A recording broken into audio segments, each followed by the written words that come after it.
và và một cái candidate là cái ứng cử viên là Việt Nam, do đó đương nhiên họ sẽ vào. Do đó mặc dù có một số họ chống nhưng mà đa số thì vẫn để cho vào. Do đó thì mặc dù không thành công nhưng mà chúng tôi cũng đã gửi cho tất cả các nước ở trên thế giới 113 các nước ở trên thế giới với cái tình trạng vi phạm nhân quyền của Cộng sản Việt Nam. Đó là một cái công tác mà chúng tôi thường xuyên, cũng như chúng tôi cũng vừa hay vào Quốc hội để trình bày với Quốc hội về những vấn đề vi phạm nhân quyền của Cộng sản Việt Nam. Ngoài ra khi chúng tôi liên lạc với Quốc hội, chúng tôi cũng đã đề ra cách đây gần 3 năm là vấn đề Biển Đông. Chúng tôi đã đề ra rõ ràng cái bành trướng, cái tham vọng bành trướng của Trung Cộng và rất là nguy hiểm, chẳng những cho các quốc gia ở Đông Nam Á mà cho toàn thể Á Châu Thái Bình Dương, trong đó có Hoa Kỳ. Và cách đây chúng tôi đã nhiều lần và viết thơ cho Tổng thống Obama cũng như là Quốc hội, và nó yêu cầu phải tìm đủ mọi cách để ngăn chặn cái sự bành trướng này. Thì gần đây gần 2 năm nay thì chính phủ của ông Obama cũng có cái xoay trục về Á Châu Thái Bình Dương. Đó là những cái điều mà chúng tôi đã nó liên quan đến vấn đề mà Biển Đông. Ngoài ra chúng tôi cũng hàng năm có tổ chức diễn hành văn hóa quốc tế vào tháng 6 mỗi năm ở tại New York. Và quý vị đã biết là cái đó là một cuộc diễn hành trình diễn văn hóa quốc tế, chứ không phải là chỉ có Việt Nam không. Và cái phái đoàn của Việt Nam năm nào cũng rất là đông, và do cái sự yểm trợ kêu gọi của cộng đồng người Việt quốc gia Liên bang Hoa Kỳ, cộng đồng New York, cộng đồng khắp nơi, thì cái số người Việt tham dự và làm vang danh cho cái người Việt của chúng ta, nhất là đưa cái lá cờ vàng của chúng ta bay cái phấp phới ở khắp nơi. Ngoài ra thì có những cái có những cái trường hợp mà có cộng sản nó xuất hiện nhiều nơi, ví dụ như là có chương cờ cộng sản, hoặc là có những cuộc trình diễn văn hóa của cộng sản, thì chúng tôi được tin chúng tôi có tổ chức vận động làm thế nào để các cái cộng đồng địa phương và với sự hỗ trợ của các cộng đồng khác, chúng ta chống lại những cái hành động đó của cộng sản. Ngoài ra thì bất cứ lúc nào có cái phái đoàn cộng sản Việt Nam đến New York cũng như là đến Hoa Thịnh Đốn, ví dụ như là Trương Tấn Sang, Nguyễn Phú Trọng, kỳ vừa rồi đây mới đây đó thì là Trung Cộng, Tập Cận Bình, thì chúng tôi phối hợp cùng cộng đồng ở địa phương là cộng đồng Hoa Thịnh Đốn cũng đã tổ chức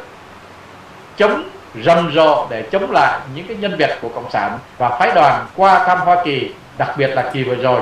là một cái cuộc hết sức là phải nói rằng là nó là một cái cuộc chống có tính cách là toàn cầu quốc tế. Rất nhiều các cái phái đoàn, các cái cộng đồng của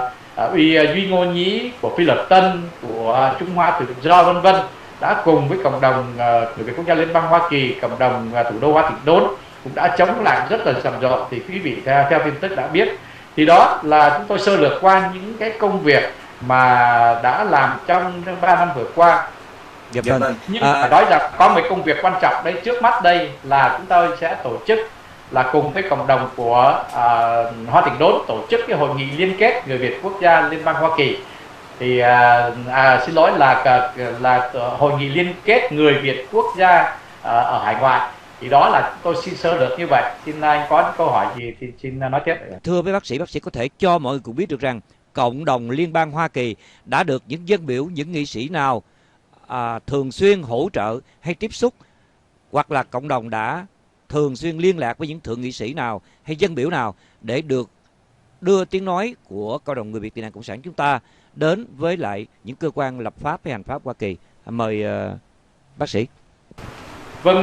thưa anh Ngày Lý Lứ cũng như là thưa quý vị khán thính giả, cái việc mà liên hệ đến các cái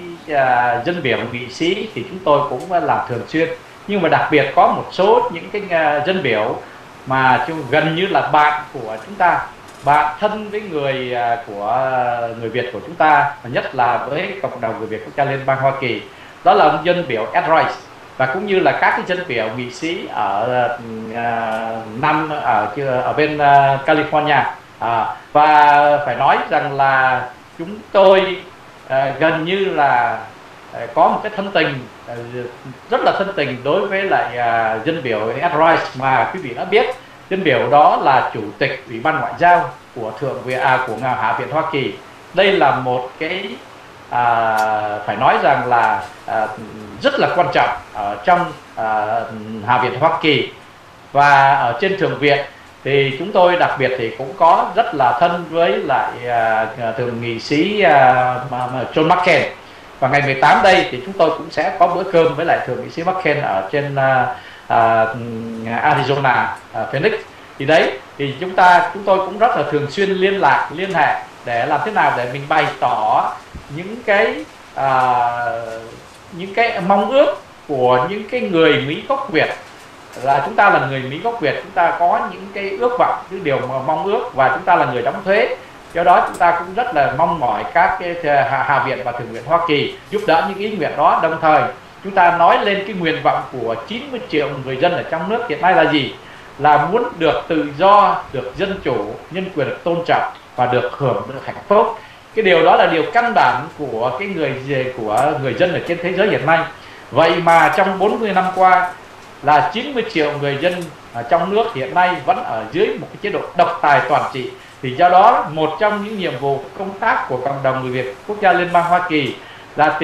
thứ nhất là chúng ta phải tạo nên một cái sức mạnh ở hải ngoại này, làm thế nào để có tiếng nói đối với quốc tế, đồng thời hỗ trợ ở trong nước. Và thứ hai là chúng ta tìm đủ mọi cách để hỗ trợ cho các cái cao trào đấu tranh ở trong nước, và cao trào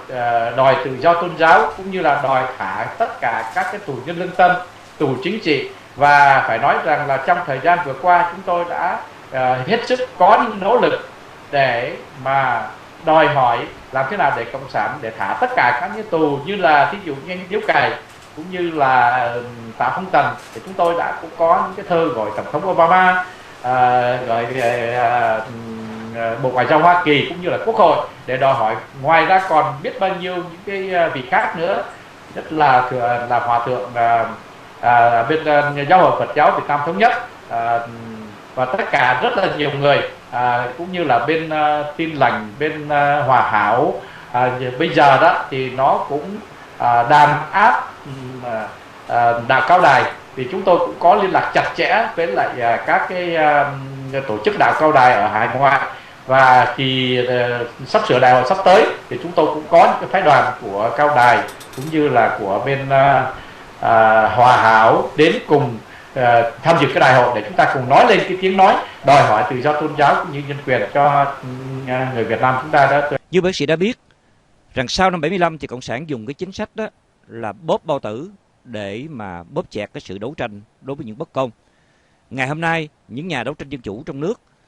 dầu rằng họ có bằng cấp, họ có khả năng, nhưng mà họ bị khống chế bao vây bằng cách là họ dầu không thể làm việc cho nhà nước là một việc rồi, nhưng mà khi mà họ làm những cái cơ sở tư nhân thì họ cũng bị công an sách nhiễu đuổi đi, thậm chí chỗ cư trú cũng không được. Vì vậy cho nên cái đời sống họ rất là khó khăn. Thì cái nguyện vọng của những người đấu tranh chủ trong nước là thứ nhất là người Việt chúng ta dùng lá phiếu để tác động cho cái nền dân chủ dân quyền, cái sự đấu tranh trong nước. Và cái thứ hai rằng những cái quan tâm cụ thể hơn, thí dụ như là giúp cho những người thân nhân của những tù nhân lương tâm có điều kiện đi thăm nuôi, hay là giúp cho những người mà đang đấu tranh họ bị khống chế, họ bị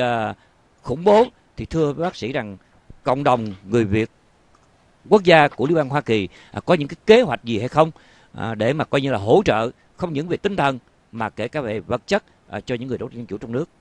Đó là những cái công việc mà anh vừa nói ra đó. Đó là một trong công tác rất quan trọng của cộng đồng người Việt quốc gia Liên bang Hoa Kỳ. Và có những chúng tôi luôn luôn thường xuyên có những cái tổ chức những cái buổi, hoặc là để mà giúp đỡ những cái người ở trong nước như anh vừa nói là bị bao vây kinh tế. Thì không dám nói cụ thể. Đúng, trong những ngày gần đây thì cách đây không lâu thì chúng tôi cũng đã tìm đủ mọi cách để mà đưa một cái người mà bị cộng sản thì công an truy sát ra khỏi nước. Chúng tôi chưa muốn nói bởi vì hiện tại vẫn còn ở trong vòng nguy hiểm. Và trường hợp mà anh Đặng Chí Hùng, như quý vị đã biết, là Đặng Chí Hùng đó là khi chúng tôi nghe anh ấy thoát ra ngoài qua bên Thái Lan và đang bị cộng sản truy sát, thì chúng tôi đã gửi một cái thơ chính thức gửi đến bà, lúc đó là bà thủ tướng, và cái chính quyền cũng như là cao ủy về nhân quyền cũng như cao ủy tị nạn ở Thái Lan cũng như là của Liên Hợp Quốc, chúng tôi yêu cầu đừng có trả anh Đặng Chí Hùng về Việt Nam, bởi vì anh ta về Việt Nam chắc chắn là nó sẽ tìm đủ mọi cách để mà diệt có thể là thủ tiêu. Do đó chúng tôi cũng đã làm hết sức mình. Dĩ nhiên là cũng nhiên có những cái tổ chức khác cùng làm với chúng tôi, nhưng mà phải nói là kết quả đã thành công và đã đưa anh Đặng Chí Hùng ra khỏi nước. Thì nói chung đấy là một trong những công việc. Ngoài ra thì chúng tôi cũng đã có những cái đóng góp cùng với hợp tác với lại mạng lưới nhân quyền cũng như là các cái tổ chức đấu tranh nhân quyền khác, mà thật sự ra cộng đồng người Việt quốc gia Liên bang Hoa Kỳ không phải là một chuyên môn về nhân quyền, nhưng mà chúng tôi là hỗ trợ và tiếp tay với những cái tổ chức đấu tranh nhân quyền để mà tranh đấu cho nhân quyền ở tại Việt Nam. Thì thưa anh, và nếu mà chúng ta có được một cái tổ chức mà có tính cách ở trên thế giới đó, thì chúng ta có danh nghĩa chính đáng để chúng ta lấy danh nghĩa của cộng đồng người Việt quốc gia ở hải ngoại để chúng ta có thể giúp mà chính thức để tổ chức làm thế nào để có những cái để mình yểm trợ cho cái cuộc đấu tranh ở trong nước, cũng như là yểm trợ cho những cái người bị cộng sản bắt bớ giam cầm, cũng như là giúp đỡ họ. Dĩ nhiên là cái việc này nó có nhiều cái tế nhị, chúng ta không thể nói ra rõ ràng được, nhưng mà đó là một trong công tác của cộng đồng người Việt quốc gia Liên bang Hoa Kỳ. Dạ vâng, cảm ơn bác sĩ Hội đã dành cho Nghe Lữ cái cuộc nói chuyện này, và mong rằng sẽ có dịp nói với bác sĩ thêm về những cái hoạt động của Ban chấp hành cộng đồng người Việt quốc gia Liên bang Hoa Kỳ.